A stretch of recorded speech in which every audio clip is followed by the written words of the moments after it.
All right, everyone, here we go. Second half of the notes for Chapter 7, and this time we're going to start looking at some advanced techniques. First off, substitution, changing context to find attitude. This is the idea of completely changing the sentence around to something that you relate to so that you can discover choices and find a meaningful interpretation. So let's say you have a piece of copy that involves a subject that you really don't understand and can't wrap your mind around at all. But you understand basic sentence structure. So it may help you to substitute words that you do know or substitute concepts that you do understand to help you to be able to find the correct inflection and emphasis that you need to give to a particular sentence. You see an example on your screen. This is from the textbook, and it shows this. I have no idea what those things are. A GMS 5502, an H27R hybrid. I don't know. But I do know other things, like I know food, I know fruit. So I can substitute those ideas to try to find how I should say that sentence and give it its proper meaning for those people that actually would understand what it is that I'm talking about. So if I do the substitution, I can look at the sentence down at the bottom. The red cherries and the yellow lemon were successfully eaten during a lunch break last week. Now I can take that idea and give it to the original sentence in the copy. The GMS 5502 and the let's try that again. The GMS 5502 and the H27R hybrid transducer were successfully tested during a trial period in October of last year. So you see how that idea kind of works. Put something in you do understand to help you to be able to say something that you really have no understanding of. And it's something that can help you kind of fake it, if you will. Add a word or two. Sometimes the way a script is written doesn't lend itself to an effective rhythm. And this is often true of lists, which every item tends to have an identical reflection. And what happens is you can wind up giving it a rather monotone sort of sound to it. And it makes it not very interesting to listen to. So to create greater interest and a more compelling sort of rhythm, you can try adding conjunctions between items in a list. When you add conjunctions, it allows you to play with things like inflection and pacing and attitude. And you'll also be able to more effectively build interest throughout the list. So once again, let's take a look at the example from the textbook to kind of get an idea here. So the sentence in italics is the original copy that was provided, and basically it's just a plain old list. Your burger comes with 2 patties, tomato, lettuce, cheese, onion, ketchup, mustard, and pickles. Okay, that's nice. But perhaps if you're playing a character that's supposed to be really excited about the things that are on this list, you can see where adding some conjunctions would help to liven things up. Your burger comes with 2 patties and tomato and lettuce and cheese and onion and ketchup and mustard and pickles. Sounds a little more appetizing, perhaps. But you want to be careful with this because this technique may not always be available to you, especially if you're doing commercial copy, where a lot of times you're being charged with delivering a script exactly as it's written. So a lot of the things that we're talking about in this chapter involve doing a slight tweak of the wording of a particular script. Maybe you have the luxury to do that, but sometimes you don't as well. So sometimes the tactics that we're talking about you might not be able to literally do, but they're things that you can use as clues to help you to be able to give the line properly. So say you couldn't add the conjunctions as you're reading the script. It can still kind of give you an idea of how to liven up the list. So going back to the original sentence, your burger comes with 2 patties, tomato, lettuce, cheese, onion, ketchup, mustard, and pickles. And that sounds a little better than just kind of rattling things off of a list. So you kind of get the idea. Sometimes, though, instead of adding words, maybe subtracting words is going to give us kind of the intention and attitude that we want. By subtracting words, you can speed up your delivery. You can also make your statements sound a little more tense and abrupt. So instead of the excited person behind the counter telling you about the hamburger, you've got the person that is basically there just to pick up a paycheck, or they're there because for some other reason they really don't care about selling you a burger and telling you everything that's on it. So if you ask them what's on the burger, they could be like, your burger, 2 patties, tomato, lettuce, cheese, onion, ketchup, mustard, and pickles. Get off my lawn. Go away. So that's a way to kind of speed things up and also just make someone sound disinterested or disgruntled. You get the idea. Break the rules of logic. Logic dictates that we deliver a line of copy with proper sentence structure, articulation, grammar, and an interpretation based on our understanding of the text. Now, many of the most effective techniques of creating a believable character and compelling delivery will require that we break the rules of logic. Because let's be honest, in normal everyday conversations, sometimes we're not rational. Sometimes we don't make sense. We confuse people or act confusing. And when we keep that in mind, whether it's from a behavioral standpoint or just in the way that we talk, it does make things sound more true to life. One thing you can do, you can break up a word into its component parts, and that can result in an enhanced understanding of the underlying meaning of what somebody's saying. So it's kind of a way of letting the subtext come out a little bit. Take a look at the example on the screen. So you have a line that could be delivered in a couple of different ways. Absolutely amazing. It could be a rather matter-of-fact sort of thing. It could be more excited. Absolutely amazing. It could be sarcastic. Absolutely amazing. So, but if you want to try to understand what it is that's the real intention here, and for you to be able to convey that in your speak, you might use a couple of the examples here to help to emphasize those sort of things. Like the first interpretation there, where it could be a little melodramatic and kind of sarcastic in its delivery. Absolutely amazing. As if someone's kind of dumbfounded that whatever's happening is happening. And there's a bit of disgust there. Or it could be someone that is really excited or maybe relieved that something has happened. And you hear that in the way that they say, abso-frickin-lutely.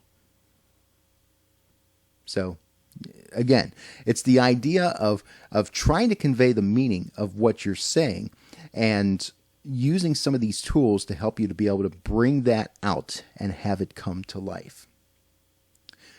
As much as we can break the rules of logic, we can also break the rules of grammar. We can do so by dropping words, by adding words or sounds. We can rearrange words. We can change punctuation. We can alter the rhythm or the tempo to create more compelling characters. The big thing here is that when we're conveying things by voice, again, we're trying to keep things true to life. And we're trying to make our delivery match the particular character. We're trying to make that character work within the scope of a particular script or a story. So the main idea to take away here is that character has precedence over copy. So when you do have the freedom to change some wording around in an effort to keep the tone of a character, an attitude of the character, to make it sound like someone is truly saying what they're saying, or that they would be apt to say those sorts of things. Sometimes, we all don't speak perfectly. We all don't use grammar the way that we're supposed to. So we may break some of those rules in order for us to create an effective delivery. So here's a couple of examples. You might have a sentence that says, "This is an unprecedented event." That's kind of a statement that you would expect to hear on like a newscast or maybe at a speech at a gathering or something like that. But, say you're in the middle of something and you're kind of a average sort of Joe or Jane walking up and down the street and you see this happen. You're probably not going to say in a rather matter-of-fact sort of way, "This is an unprecedented event." You're probably going to be more like this, especially if you're someone that maybe is younger, maybe someone that isn't as educated, or they're hanging out with a bunch of friends and trying to sound cool, or they're really just mesmerized at what's going on. It could be something more like, "Whoa, that's never happened before." So you hear the expression, you hear the way that this kind of dumbfounds or alerts the person that is saying that statement, shows a little bit more about the personality and background of the person that is talking. You make certain assumptions about that person based on the way that they speak. So that's a good example. Or maybe the second example here. "I'm not going to help that man. He's arrogant and selfish." You could picture someone in an office setting saying something like that, or maybe maybe in the criminal justice system or something to that effect. But again, if you're trying to make someone sound a little more casual, maybe the line would be changed a little bit to fit that person's personality and style of speaking. "I ain't helping him. Dude's a jerk." Break the rules of grammar as necessary. Another tactic you can use is working backwards. What this means is that you scan the script from the end of the script first, and then work your way backwards to the first line of the script. The end of a script is where the resolution or non-resolution of conflict occurs, and is usually the point where a character's attitude or true motivation is revealed. You don't always get everything at the beginning of a story, because if you do, there's not really any sort of suspense or twist that happens, which helps to create a compelling story in and of itself, whether we're talking about the spoken word, the written word, or whatever. So if you read at the end of the script, you get a better sense of perhaps what a character's true underlying emotions or intentions are.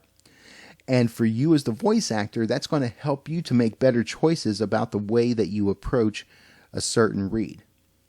So if you were to read the first sentence in the example here, "The quarterback got upset when his pass was caught from 30 yards away." It doesn't sound like it would make that much sense. You would be happy that a receiver picked up a pass that you threw. But then the second makes more sense in light of the first. "It was the best interception play I ever made." So you could possibly hear a little bit of a grin that's going on in the voice of the person that would complete that sort of a sentence, or maybe like a mocking sort of a thing, like a "ha ha, you stupid quarterback," whatever. So the way that you would read the entire line is revealed at the end of that particular line, in the second sentence. So the second let's try that again. The second sentence is going to dictate how you read the first sentence, because the attitude carries throughout the entirety of the read, even though the attitude isn't completely revealed until you get to the end, at least as far as the words go. Find emotional hooks. Recall from past experience a similar emotion to that the copy is trying to convey. And then observe where the tension is created in your body from that emotion, what it feels like.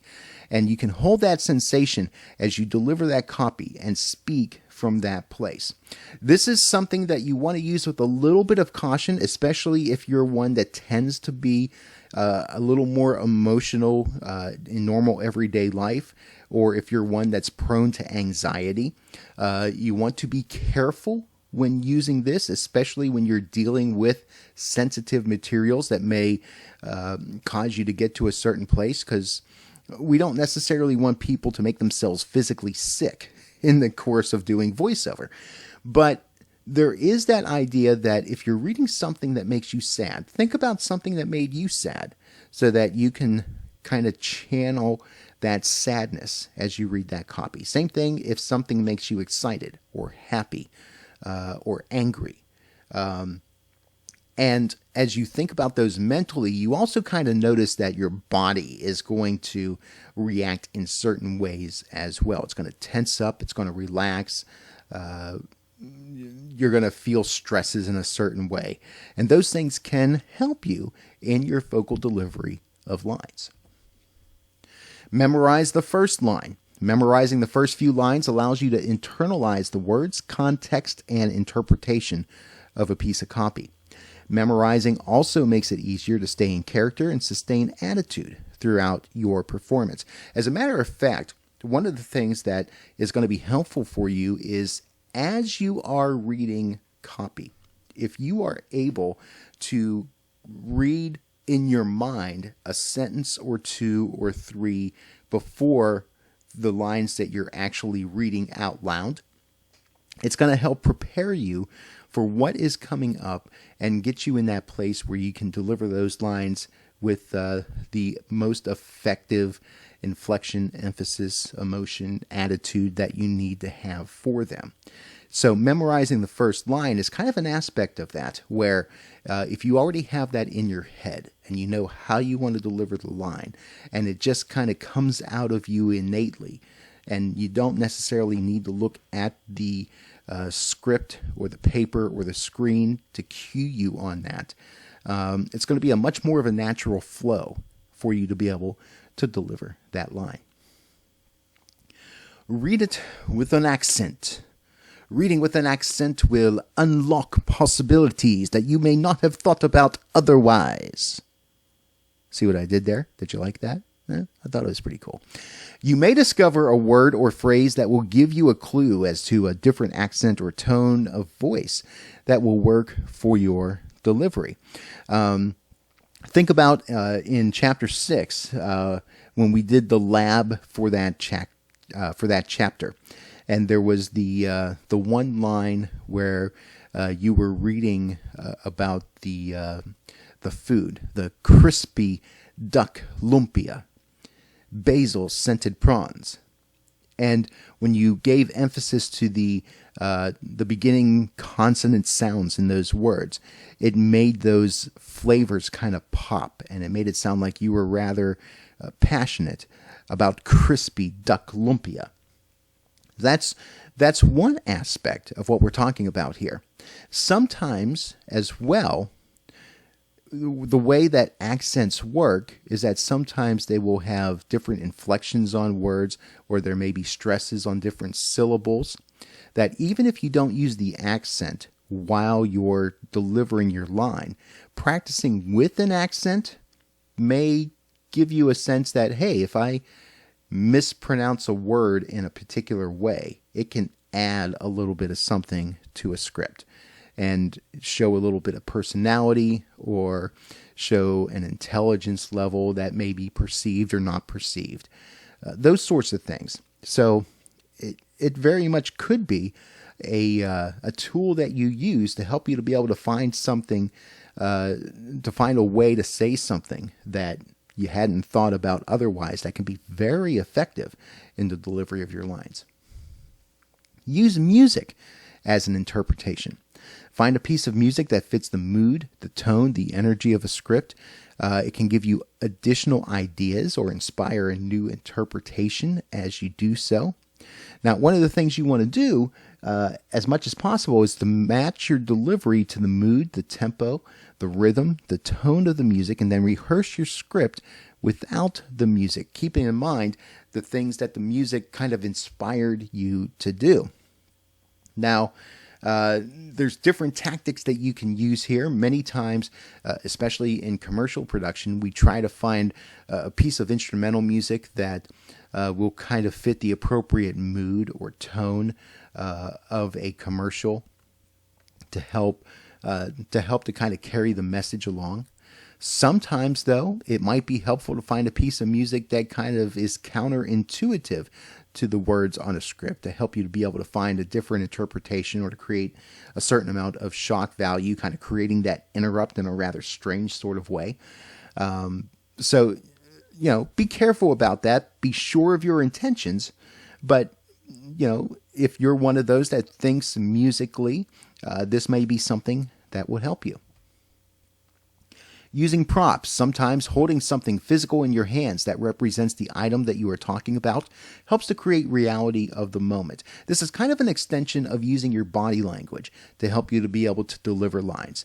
Maybe if you're someone that doesn't really know what to do with their hands when you're talking and gestures kind of make you feel a little more awkward. Maybe if, say for example, you're doing a commercial that is talking about a particular brand of coffee. Maybe holding a coffee cup in your hand or something that you can kind of picture as representing a coffee cup might be helpful to you in helping you to be able to deliver those lines. One of many examples of the ways that props can help you. They don't necessarily have to be the exact thing that is being represented in your copy, but it's something that you can kind of use as an association to help you and guide you along. Take the voice out of voiceover. Don't just read your copy. Have a specific person in mind as you have a conversation and talk to your audience. You don't want to talk at your audience because, again, the audio realm is such a warm medium and it's an intimate medium to where, again, in the radio world, we talk about how when you're an announcer that you should have that sense and have that delivery as if you are talking to one particular person. You might even want to give that person a name. You're talking to Jack or you're talking to Jane or whoever, and kind of picture in your mind who Jack is and who Jane is. What sort of person are they? What are their interests? What are their likes and dislikes? What sort of things are they dealing with at the moment? And if you could talk to that particular person in the read that you are doing, you're going to be able to make that connection with the interrupt and the engagement aspects of the quote-unquote marketing process that we're doing when we're doing a read. That the communication process actually winds up becoming effective. By taking the voice out of voiceover, you will be able to draw the listener into your story. They will become interested in what you have to say and stay tuned in so that you can deliver your complete message. Some tips on being a storyteller. These are all just kind of quick one-offs, some of them kind of rehashing some of the things that we've talked about in this chapter. First off, tell the story. Don't try to sell the story. Yes, all voiceover is trying to sell something, but we don't necessarily make it overtly so that that it's so blatant every time that we read a script. What we're trying to do is have a communication, and we're talking to people, not at them. And a lot of times people feel like when they're being talked at, they feel like they're trying to be sold something. And we're trying to prevent that sort of idea. So actually talk to them and tell them the story. Use drama, use emotional hooks to attract and hold attention. Use different emotions, use different feelings, use elements of pause and emphasis and inflection. Talk in phrases. Don't talk word by word. So you want to have thought go with thought, Sentence go with sentence as much as possible so that people can follow through with what it is that you're saying. Don't just read your script. Have a conversation with the listener. Don't make it sound like you're reading. Make it sound like the words are truly yours, and that the things that you are talking about, the things that you are saying, truly come from you, and that you're trying to engage in dialogue, even though it's just one-way communication. These are things that you want to express in such a way that people are very receptive to what you have to hear. And the stuff that sounds natural and innate is the stuff that is going to break through. Don't act. Be authentic and real at all times. This might seem a little counterintuitive, especially if we are acting as a particular type of character, especially if it's a character that is not innately who we are in and of ourselves.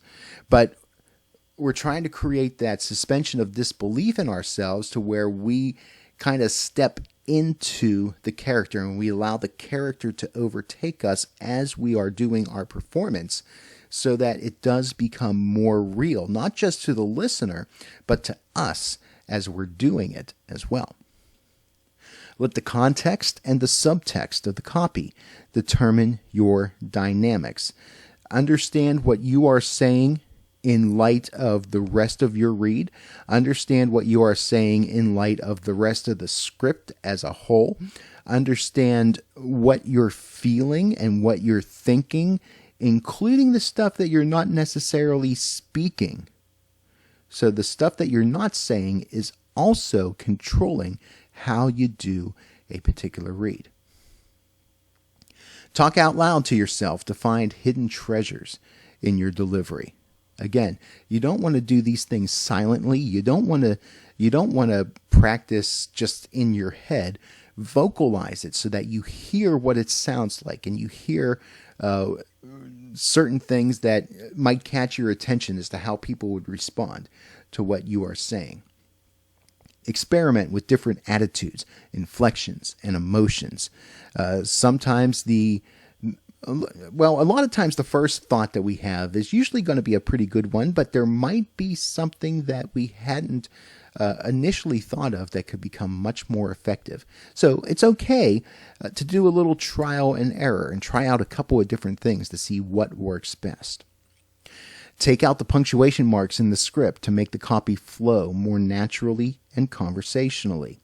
You don't necessarily have to pause at every comma, especially if you're doing a list sort of thing. That kind of helps to create that monotone sort of feel. But you want to speak in such a way that the words and the thoughts are what creates the flow, and not so much the commas, the semicolons, and the periods. And finally, have a mental attitude that allows you to create a feeling of reality and believability. Get into the psyche of the script.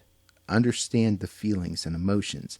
Find that place in yourself to be able to create those feelings and emotions and replicate them so that you can showcase them effectively as you do your read. All right, finally, take the product out of the message. Again, this kind of seems counterintuitive, especially if we're doing a commercial read, because we're blatantly trying to sell something there. But again, most of us don't like being sold to. We like when people approach us with a product or a service that might help us solve a problem, or will meet a particular need that we have. And that's really what we're trying to do when we're doing a commercial read, is we're helping people to say, with this particular product or this particular service, you no longer have to worry about this thing, or you have the materials that you need to be able to accomplish this. People don't buy things for the sake of buying things. They buy them to help them to enrich their lives in one way or another. Deliver the words of a script in a manner that downplays the primary subject, which the primary subject, as far as the script is concerned, is the particular product or service. but that it deals more with the subtext, with what's going on behind the words. Again, this is kind of that, reaching out to the root cause of what the problem is that is being solved. And this will allow you to be more conversational. It will actually tell the story more effectively as well. If we're just listing off all the different features of a particular product, it's nice. And unless someone is really, really, really looking for a particular feature, it's not going to matter to them a whole lot.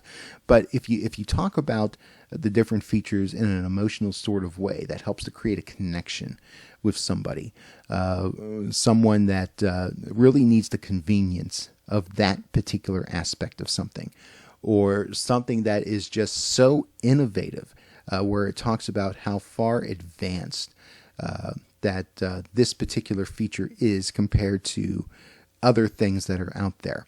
Find something that really kind of creates that wow factor. Find something that helps to create a sense of assurance, or a sense of freshness, a sense of relief, whatever it is that helps to kind of make things seem more emotional, more casual. And again, use the power of the intimacy of the spoken word, of the power of audio, to be able to help you to connect with that person that's listening, and for them to be receptive to the story that you're telling. So there you go. There's the notes for Chapter 7. You know what to do. Notes, study questions, fill them out, turn them in. Check out the pre-class questionnaire before we get together to talk about this chapter. And as always, make sure you keep up with Cougar Mail and Blackboard so that you know the latest and greatest in your broadcast speech class. So we'll see you around in the lab and in the class.